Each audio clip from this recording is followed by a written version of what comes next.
I always wanted to use my youth to please Jehovah.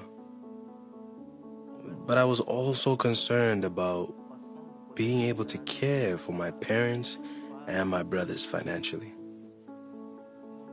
In the country where I grew up, a common goal was to go to university, to get a good job and look after your parents.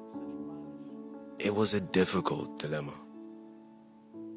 During that time, we had an assembly, and one of the speakers highlighted Ephesians 3 verse 20, which shows that Jehovah will give us much more than what we need if we put kingdom interests first.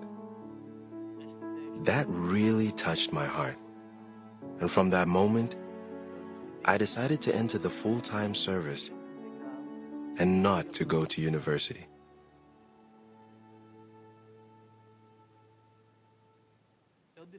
I chose to follow a technical course that would give me the practical aptitudes that could help me to find a job.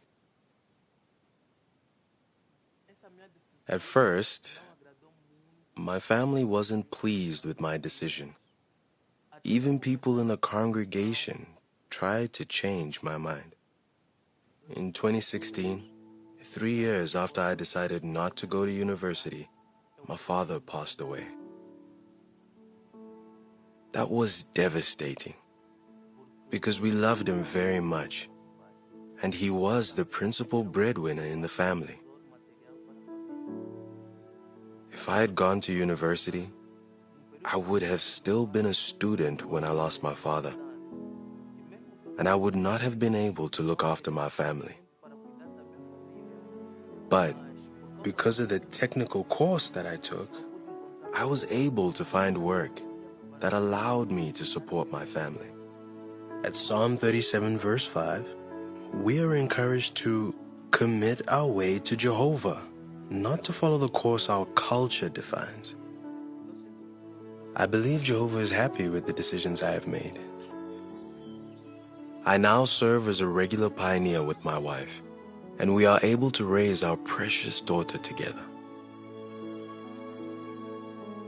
Looking back on the decision I made, it brings me the greatest joy that I handed over my life to Jehovah. He handed over his life to Jehovah. That's apparently what Jehovah's Witnesses should be doing, handing over their lives. Nothing at all alarming about that rhetoric. So we've just been hearing from Zovo Samuel Fernando from Angola. He's been giving a testimonial about how grateful he is that he turned his back on university and how that worked out really well for him. And I just think it's sad that this personal experience is being used to manipulate an entire generation into basically making themselves poorer and less successful. Basically limiting their opportunities. And did you notice the really messed up logic that we're expected to buy into here?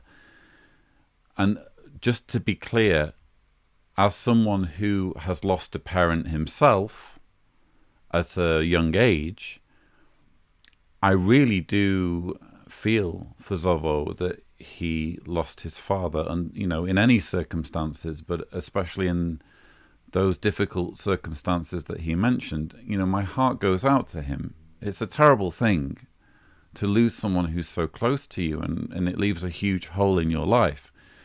But the way that loss and that grief was used to justify skipping out on university. So basically his reasoning was, if I'd been in university, I would have still been studying when my father passed away, and therefore I wouldn't have been in a position to work and be a breadwinner for my family when they needed me to be a breadwinner. That was his argumentation. It's a what-if scenario. So young Jehovah's Witnesses are basically being told, well, what if this happens? You've got to apparently Think about every single eventuality that might impact on your family.